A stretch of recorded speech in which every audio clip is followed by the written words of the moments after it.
So we were discussing about the viscosity or coefficient of viscosity. We have solved around 2 to 3 problems in the last class. Today also we'll solve another 2 problems of few examples with different application. Then later we'll go to the other concepts or the properties of the fluid. Now today's problem is also on the viscosity to find some unknown values in the given formula. So just all of you recall once again the equation or the formula used for finding the shear strength or the shear stress with respect to viscosity and velocity gradient. So that equation is given by tau equal to mu is the viscosity into velocity gradient, that is du by dy or simply u by y.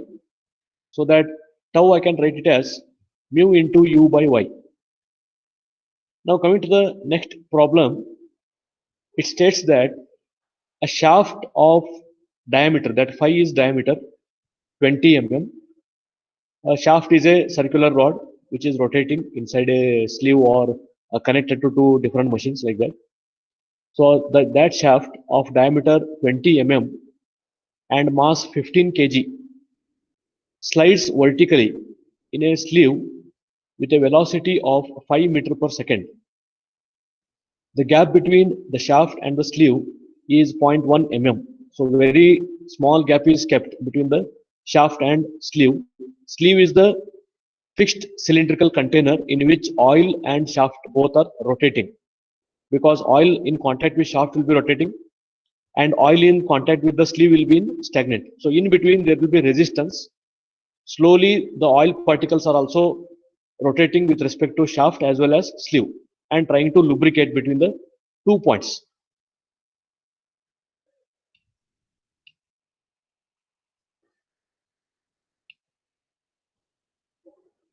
Any disturbance in the connectivity? Presentation?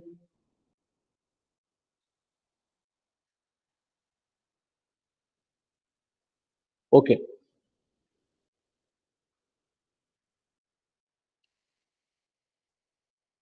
So coming to this problem, that sleeve is filled with oil as well as one shaft is at the center, rotating at a given speed. So diameter of the shaft is given 20 mm. Mass of the shaft is given, not weight. Okay, mass of the shaft is given 15 kgs because unit is also kg. And velocity at what the shaft is sliding. See here, shaft is not rotating here. What they have told, it is sliding. Sliding means it may be moving downwards. I hope the point is clear. It is sliding below because of the weight. It is sliding, not rotating. And the gap between this shaft and the sleeve is 1.1 mm. Calculate, see the question now. This is the question. Calculate the viscosity if the length of shaft is 500 mm. So what they are telling, you calculate for the length of 500 mm, that is the length of shaft or the contact surface of the shaft between oil. Sleeve length may be also 500 or you can take a long length, but the length of viscosity for which we need to find out is the 500 mm. Now coming to the equation, as I told you, we know tau is the shear stress equal to mu into du by dy. So in this formula, if you see, we have velocity u 5 meter per second. It is sliding between sleeve. Then distance between the sliding surface and the fixed surface, that is a movable plate or the fixed plate, what experiment you have seen in the Newton's law.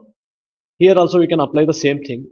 There shaft is sliding or the movable part and the sleeve is the fixed part. So distance between that is y. Y we can take it as 0.1 mm. Mass of the shaft is given as 15 kgs. Now here the problem is, we know only velocity and the distance between the movable plate and fixed plate. Shear stress is not given in the problem. Viscosity is asked in the problem. So with these two unknown values, we cannot substitute and find out by one formula. So to find this viscosity, we can go for other relations like tau. We also know that shear stress is nothing but the force per unit area. So that force per unit area, if you consider, that force should be in newtons. Am I clear? Force should be in Newton. Then per unit area I can find out by using this length. Length is 500 mm. Okay, and they have given the diameter of the shaft. By this, one can find out the surface area of the shaft. Please understand here, this is not the cross section area here. Surface area of the shaft is in contact with the oil. That surface area is very important. Now, if I consider 15 kg in Newton and surface area of the shaft which is in contact of the oil, one can find out the force or shear stress. So once you find out the shear stress by alternate method, then I can substitute in the main formula. So just see the solution here. I think all of you understood the question and what to be answered for this question. I hope all of you understood.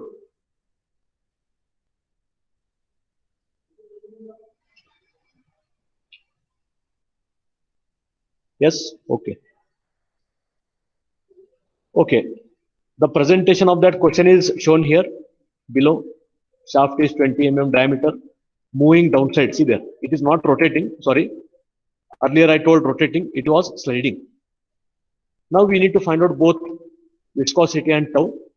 So as I told you, first convert that kg into Newton so that it will become the weight itself or the force at which it is moving because of its self weight or the force applied from the external, maybe out of 15 kg, maybe say for example 10 kg maybe because of the shaft, and another 5 kg maybe force is applied in the unit of kgs.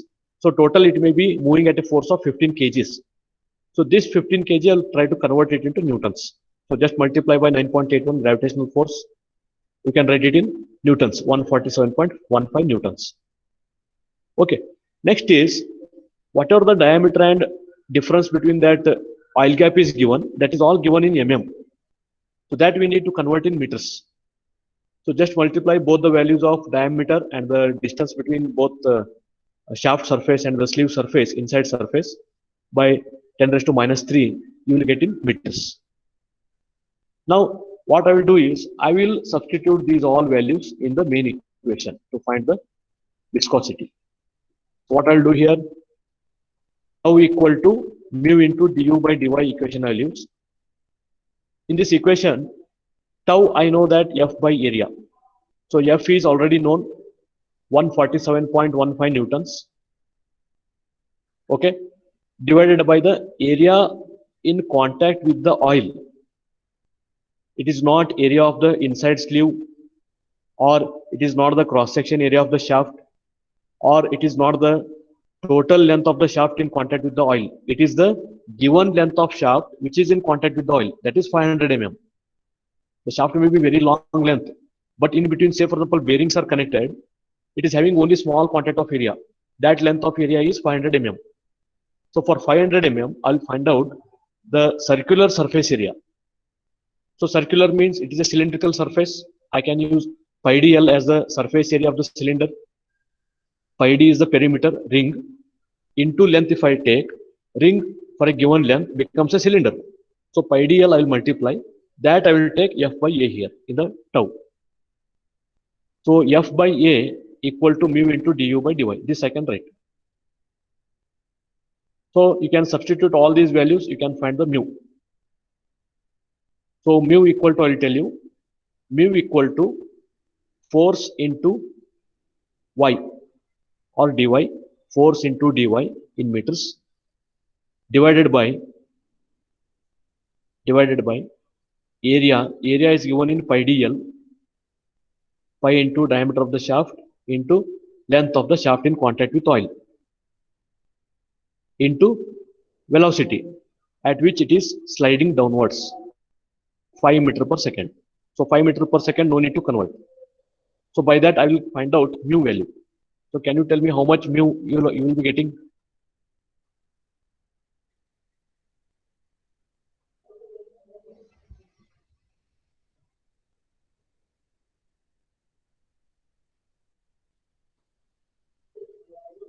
.095. Okay, others?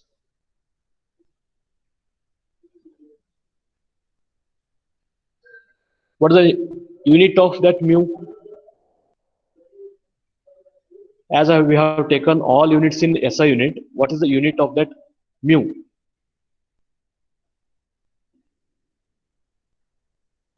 .95 Newton per meter square. Newton second per meter square. Yes. 0.9493. Okay. So shall we see the answer?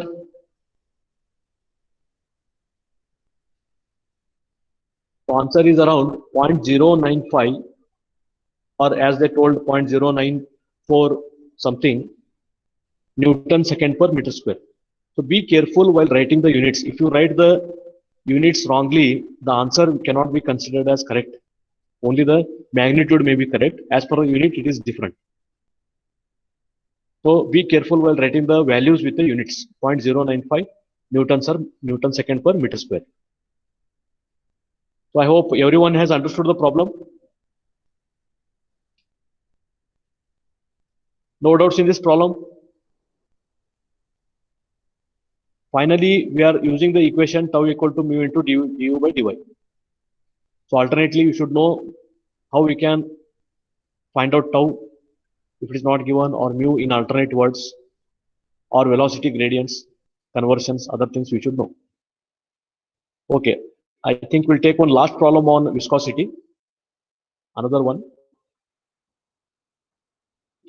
So next problem states like this. Big problem.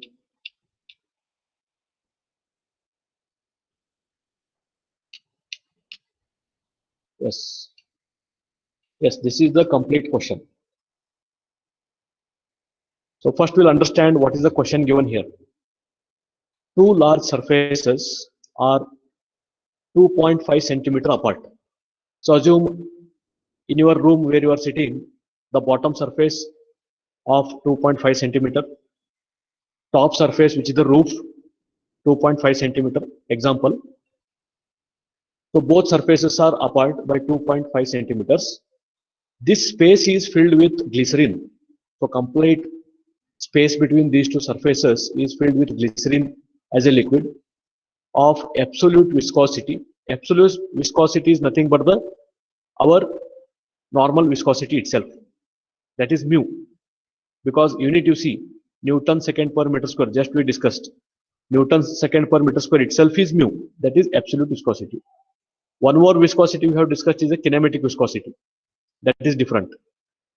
So viscosity value is directly given here. Now they are asking, find what force is required to drag a plate of area 0.5 meter square. See the upper and lower surface area is 2.5 centimeter. Okay. Okay, sorry.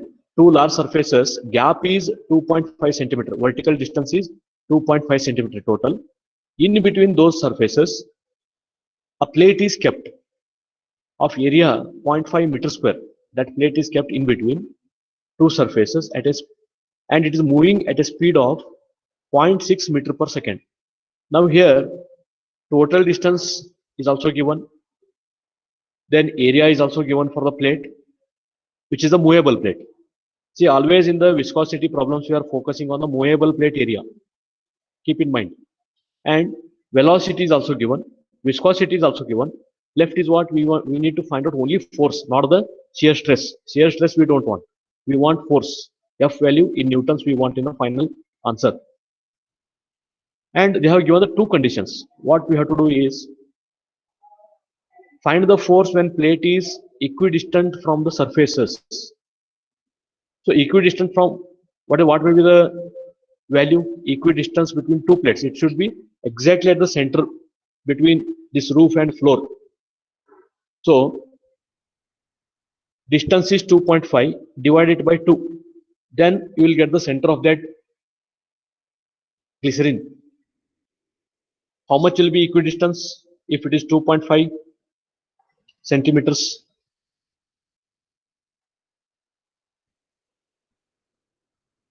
.75.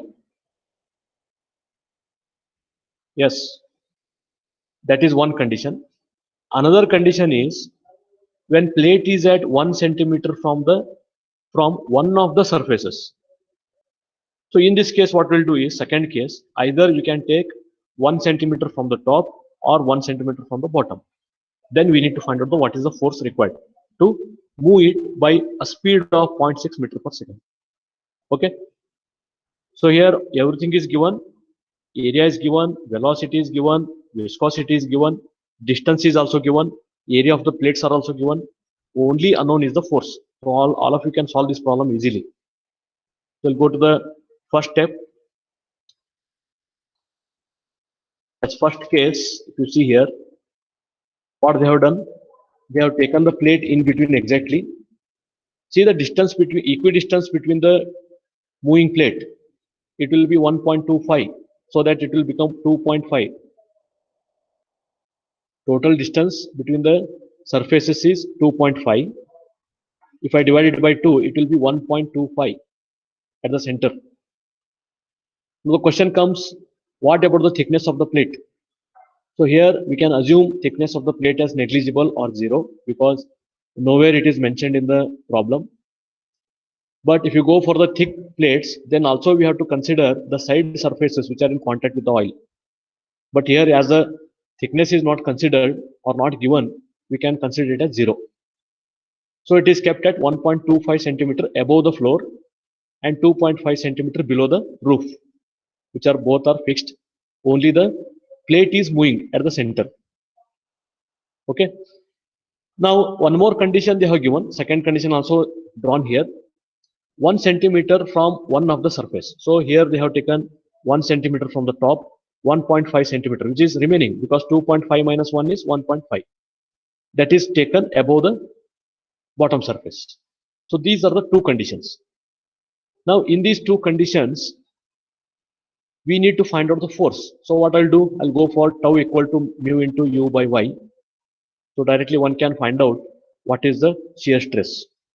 Because why I am finding the shear stress is, shear stress I can find it out, and indirectly I can write it as tau 1 equal to F1 by area. So one can find out the force directly. So here force 1 and 2 are taken because the plate which is moving at the center, above and below there is glycerin oil. Glycerin is kept. So if I try to drag it or force to move it, I have to overcome the resistance force of the glycerin, the resistance force as a viscosity of the glycerin, by 2 times. I hope you are understanding. 2 times, because below also the resistance is there, above also there is a resistance of oil, that I have to overcome. Just to overcome that resistance, how much force I have to apply. So bottom side if you consider, I will take F1. Top side if you consider, F2 I will consider.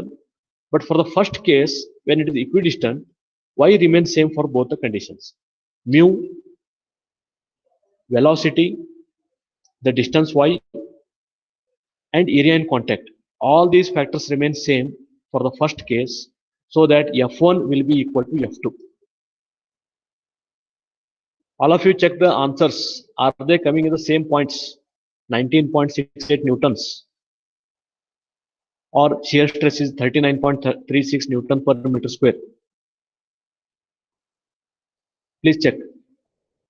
Here, as I told about using the shear stress equation, remains common for all the problems. Only thing is to understand the problem and find out the unknown values in proper units. This is the only challenge. So check the values by your calculator.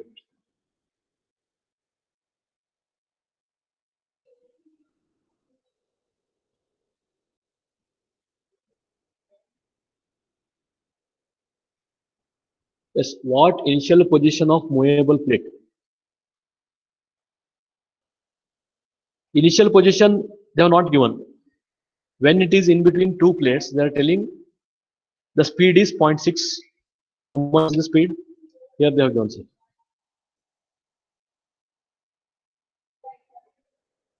When the plate is equidistance, at time it is moving at a speed of 0.6 meter per second. When the plate is touching the floor or when the plate is touching the upper surface, they are not given any condition like that. Initial condition. These are the two conditions you have to keep and find the forces.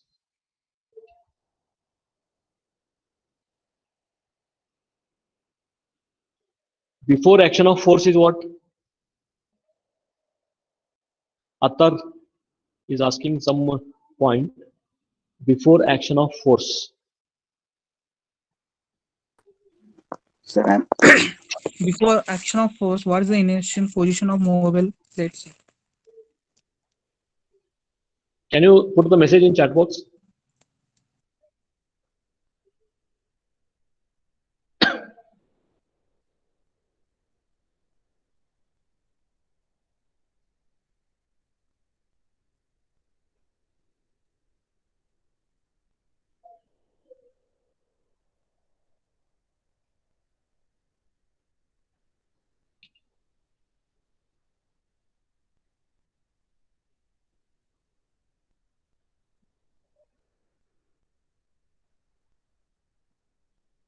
Okay, what is the initial position of movable plate before action of the force?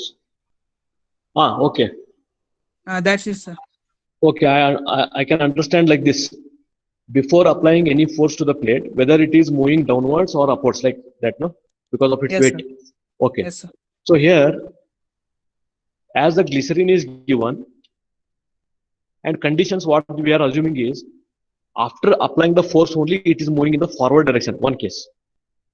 Another case is, here, weight of the plate is nowhere they have mentioned. I hope you are understanding.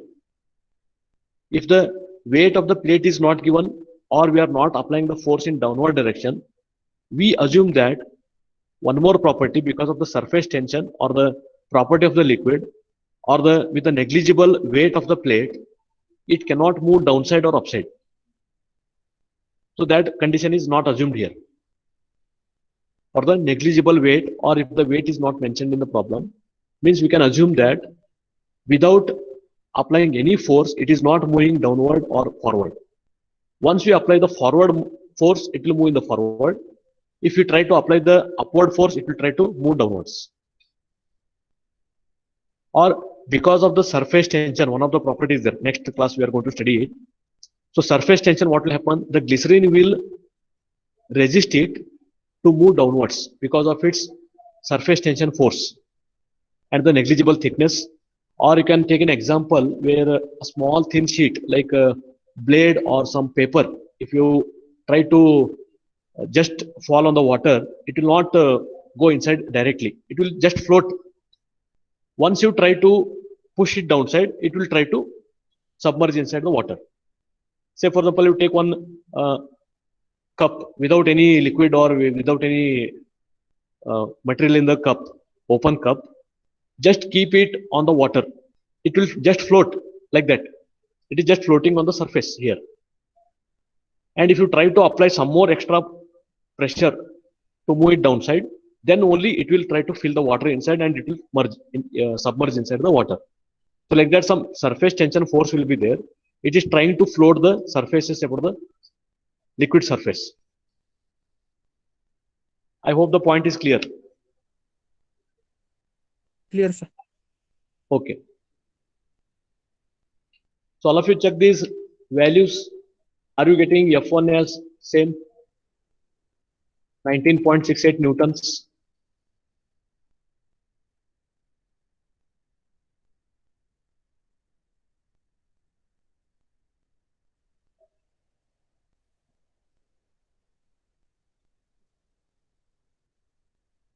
So note down the steps once again if you want.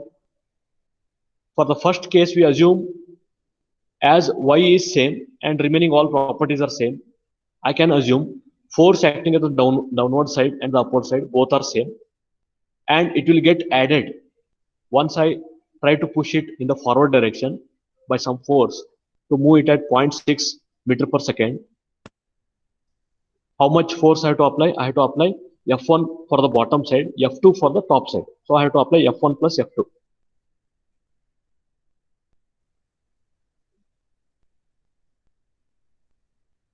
Okay, if answers are correct, we'll see the next step.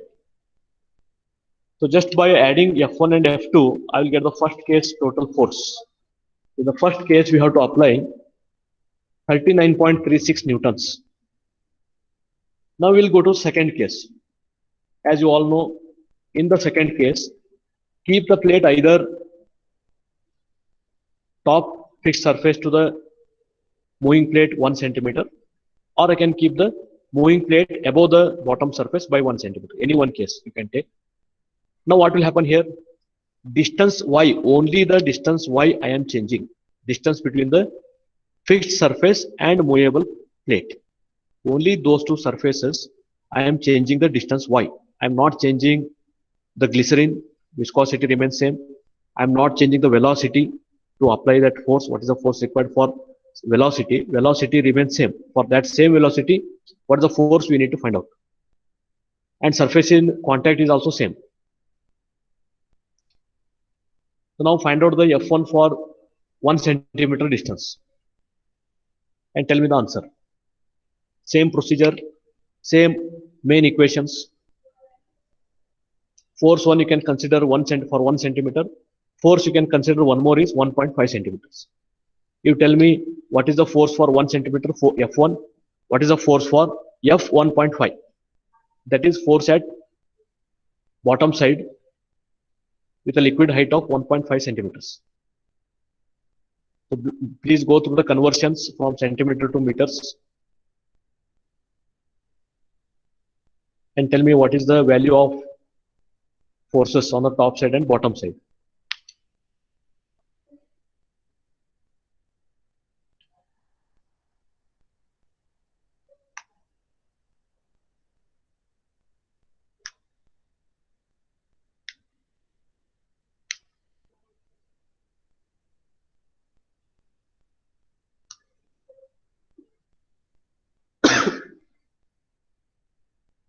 Yes, Varsha is giving one answer. F at 1 centimeter, 24.6 newtons. Okay. Yeah, Sunita has given 24.6 Newton for 1 centimeter, 32.8 Newton for 1.5 centimeter. Yes, okay. Earlier case we have taken 1.25 centimeters.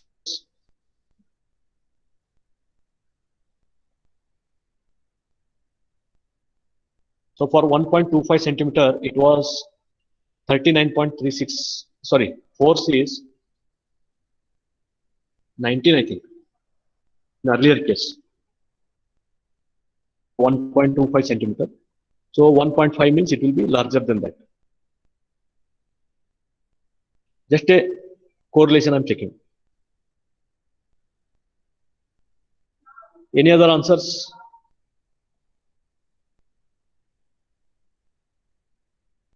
Okay, Srinidhi is giving 24.6 Newton and 16.4 Newtons. Okay, so we'll check the answers.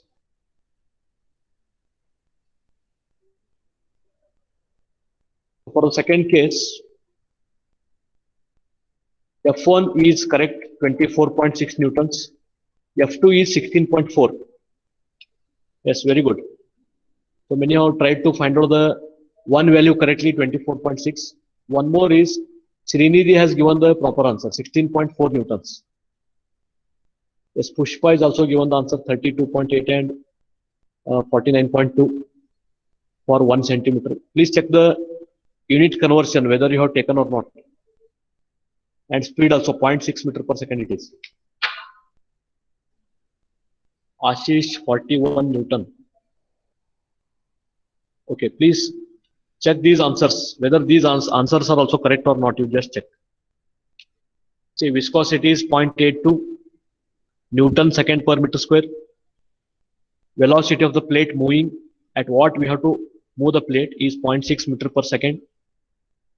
Distance between the plates is, one condition is 1 centimeter, that is 1 into 10 raised to minus 2. Another condition is 1.5 into 10 raised to minus 2. These are the two conditions. Please check the values what you have substituted. Then I will get tau 1 and tau 2 shear stress values. That shear stress, I think some people have given shear stress values also. Maybe these are the shear stress, no problem. 41 Newton, whatever. Okay. So shear stress values are 49.2 and 32.8. Please check those answers. Then this shear stress Newton per meter square you have to divide by area in contact. What is the area in contact? how much they have given, just see the question. So question is with us. I will check the area is in quantity 0.5 meter square. So just divide these values by 0.5 meter square. 0.5 meter square. That I will get force 1 as 24.6 newtons. Then force 2, I can find out it as 16.4 newtons. So these are the two forces which are acting.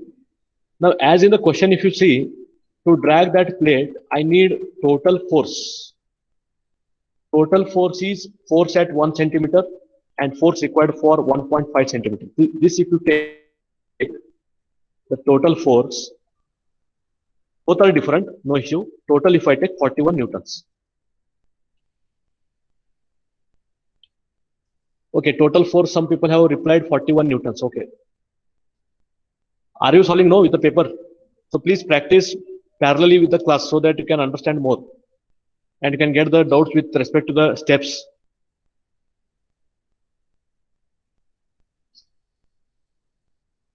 Okay, if you have understood this problem, because we have taken two conditions here, I hope this problem is repeated twice. Only change with the y direction we have taken the problem. So like this, there will be many problems on viscosity. You can take for example, and many times these questions will be asked for the test or assignments and exams. So more focus is on viscosity problems. So next concept will take compressibility and bulk modulus.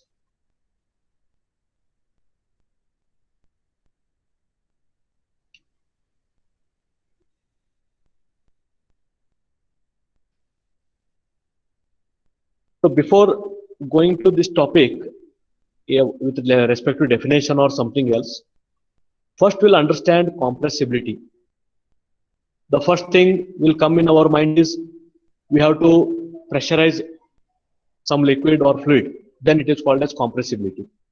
Yes, whenever you apply forces or try to compress it or pressurize something given in your hand, that also we can call it as compressibility. And one more word is totally different, bulk modulus of elasticity. So here the word which will come in our mind is how much it is elastic. Whenever you try to expand it or compress it, how much it is reducing its volume or how much it is reducing its length or area. So on this basis, we are going to just predict our ideas on compressibility and bulk modulus of elasticity. So compressibility, if you just put in form of definition or the property, is a property by virtue of which there will be change in volume of the given liquid. Okay, change. See, one more question may comes here. Sir, earlier you told water is incompressible liquid. Then why this compressibility taken in this topic? So in the fluid mechanics, we are not talking about only water as a liquid or a fluid. We are talking about different liquids, different oils, or different gases which are having a different compressibility, elasticity. Okay, not only with water, it may be with different fluids. Fluids means gas as well as liquid. One more thing is, even water can be compressed at very high forces, at very high pressurized forces, in vapor form or in even liquid form at very high forces. Okay, so keeping that in mind, with other fluids, it is a virtue of which or a property by which there is a change in volume when you apply the pressure. Okay, this is a property of a liquid or a fluid. Then coming to how you find out the bulk modulus of elasticity or compressibility. For that, we are taking one more term, that is the volumetric strain. So whenever you compress any fluid or gas, or if you try to expand it with the help of some creating more vacuum and something, if you try to expand it, what will happen? There is a small change in volume or large change in volume with original volume. Now in the right side, if you see one sketch here, assume there is a bulk of liquid is taken, bulk of gas is taken inside this piston cylinder arrangement. Then we'll try to apply some pressure or force by the piston in downward direction. One condition will assume I am going to compress it. Now what will happen? The volume of the given bulk fluid, bulk in the sense complete volume of the fluid, is going to reduce as per our assumption. Now once it is trying to reduce, that I have shown in the right side, left side, it is going to reduce by small change in volume dV because of the small change in that pressure dP. So this change in volume we can relate with the original volume by the volumetric strain. So from this volumetric strain or the bulk strain, we are going to define the bulk modulus of elasticity or the compressibility. Okay. So the ratio of this change in volume to the original volume, if you consider, that is called as volumetric strain. Volumetric strain for the any material, if you consider, the volumetric strain is whatever the change in volume has taken place, that change, only the change, the difference of the original and the final volume, that change I am calling it as dV. And with respect to original volume, if you take the ratio, that will become the volumetric strain of the given material. It may be fluid, it may be gas, liquid, or solid particle, whatever. The volumetric strain definition is common for all the materials, or is also called as bulk strain because the volume is completely changing for the entire bulk of the fluid. But here in the given example, only it is changing by the height. By diameter it is remaining constant, only by the height it is changing. But finally what will happen? The volume is going to change. That is our focus. Now from this, how we will define the bulk modulus? That we'll see. So this ratio of the change in pressure to the volumetric strain. What is that? Change in pressure is dP.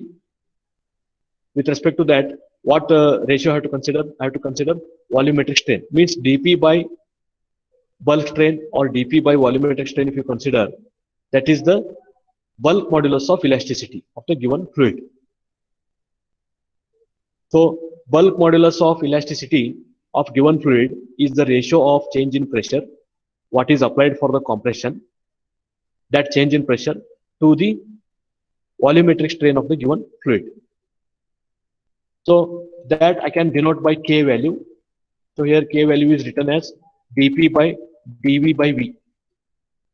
Now we'll go to the units. Pressure is measured in Newton per meter square or in Pascal. So pressure remains in Newton per meter square. Change in volume and the original volume, if you see, it is meter cube per meter cube. Both will get cancelled. In the denominator, if you see, meter cube per meter cube will be cancelling. Only pressure value will be remaining. So bulk modulus of elasticity of any fluid is having the same unit of the pressure. I am telling only the units remain same, not the value of the pressure.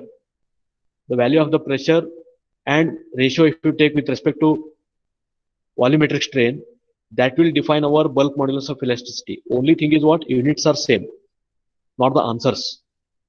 So bulk modulus of elasticity is having the unit of Newton per meter square or also Pascal. You can write it in Pascal. So this definition is clear to all. Bulk modulus of elasticity of the given fluid is the ratio of change in pressure to the volumetric strain. Don't write change in pressure to change in volume. It is a volumetric strain. That ratio we need to consider. Okay. Next is, so sign, with respect to sign, we are not talking much in the problems. So only thing is here, if it is negative, we are assuming the volume is reduced with the increase in pressure. If it is positive, we assume that volume has increased with the reduction in pressure, or by creating more vacuum, we are trying to increase the volume. So like that sign notation can be referred. But in this subject, we are not referring the sign this one. Okay. Whether it is compressed or expanded, that we can write at the end. Next is compressibility. Now we'll come to the compressibility. What is compressibility? It is the reciprocal of bulk modulus of elasticity. So here we started with compressibility. First we understood what is bulk modulus of elasticity. Now by taking the ratio of that bulk modulus or reciprocal of that bulk modulus, that we are writing it as 1 by K. Means what? It is the ratio of volumetric strain to the change in pressure. Just reverse of the bulk modulus of elasticity. It is the compressibility is the ratio of volumetric strain to the applied pressure or the change in pressure. So that defines 1 by K, or that defines the compressibility. It is also denoted by C, capital C sometimes. And units, if you just observe, as I told, meter cube will cancel. Only thing is what? Reciprocal of the pressure unit or the reciprocal of the unit of bulk modulus, both are same, Newton per meter square, will become now meter square per Newton.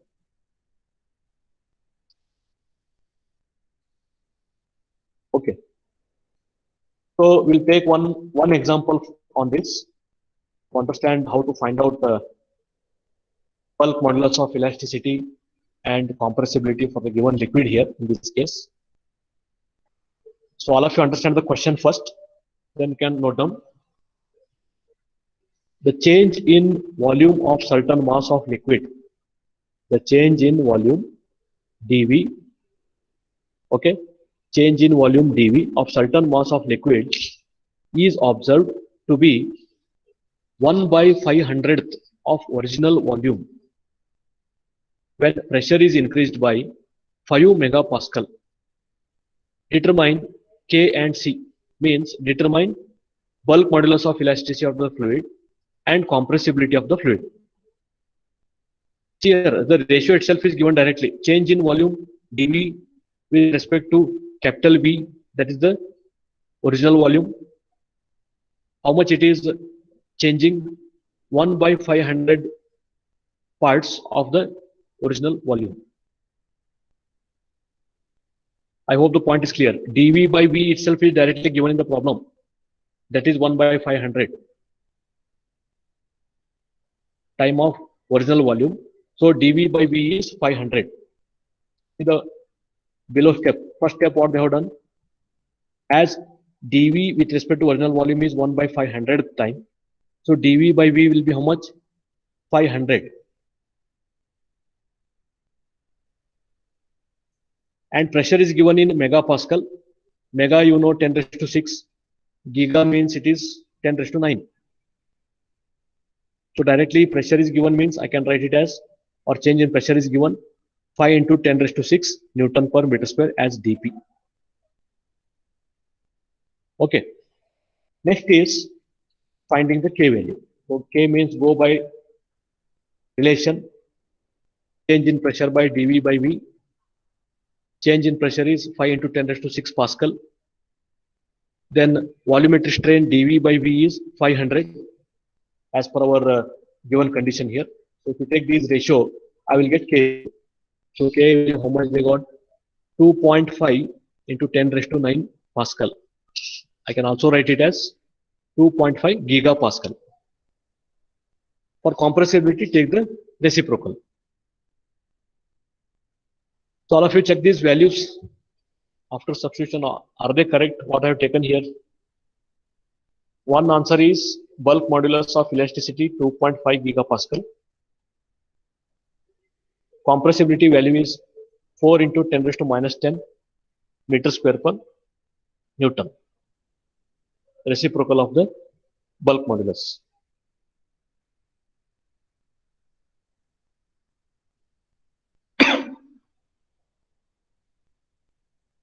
dV by V is 1 by 500. Yes. One more comment is there. V by dV is 500. Okay. Once again, I'll repeat. The sentence is very important. The change in volume of the certain mass of liquid is change in volume of the certain mass of liquid dV is equal to 1 by 500. dV is equal to, see here, bottom side, 1 by 500 of original volume. I hope the point is clear. dV is 1 by 500 of the original volume into capital V. I can take.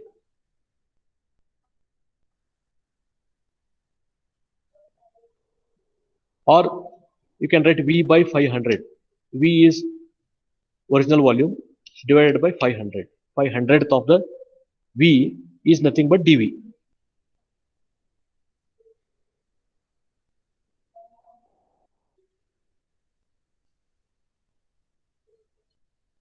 Yes, it will confuse sometimes. What are the point?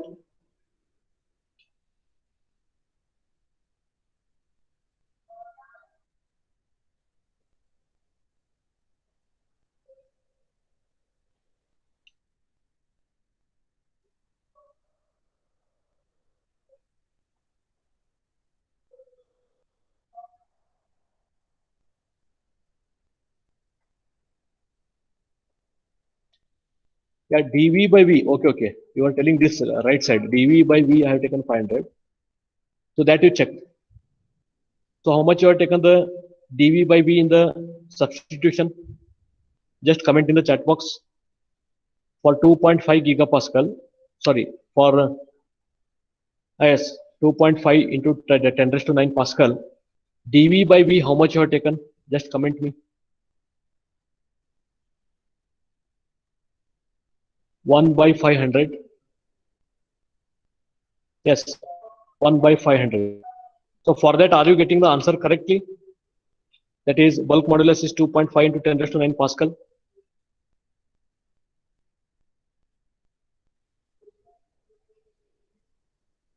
Okay.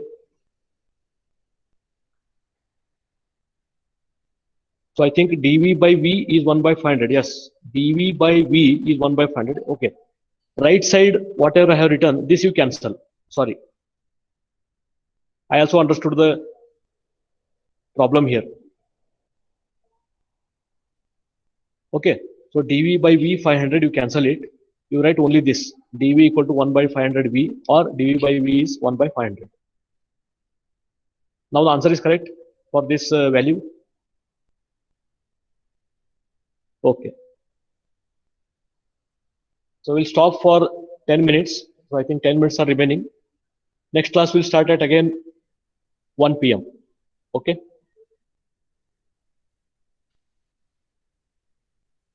Or I'll keep this video continuous so that recording will be for 2 hours. Later you can join for at 1 p.m. Okay.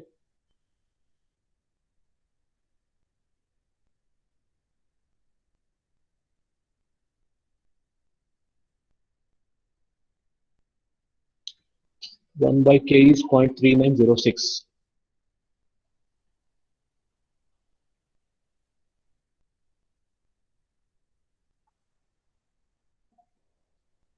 .3906. You need to check.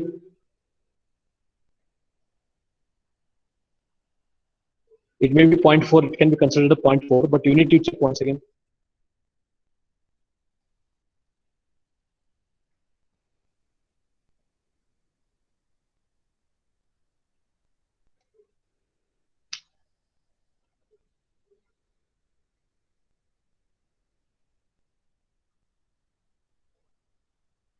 I think you have directly taken 2.5 gigapascal. Means 2.5 you have taken. 1 by 2.5.